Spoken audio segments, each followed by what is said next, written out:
Presiden Amerika Serikat Donald Trump memperingatkan Perdana Menteri Israel Benjamin Netanyahu agar berhati-hati terhadap Qatar.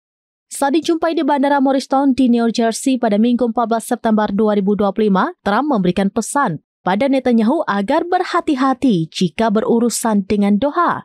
Pasalnya Qatar telah menjadi sekutu yang hebat bagi Amerika Serikat. Namun Trump tidak mengelak terkait Israel yang harus melakukan sesuatu terhadap Hamas.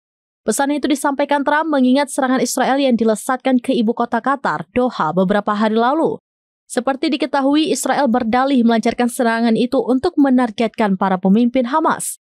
Namun rupanya Israel gagal melumpuhkan bos-bos Hamas tersebut. Meski begitu, dilaporkan terdapat 6 orang yang tewas dalam insiden tersebut, termasuk 5 anggota Hamas dan 1 anggota pasukan keamanan Qatar.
Download Tribun X sekarang, menghadirkan lokal menjadi Indonesia.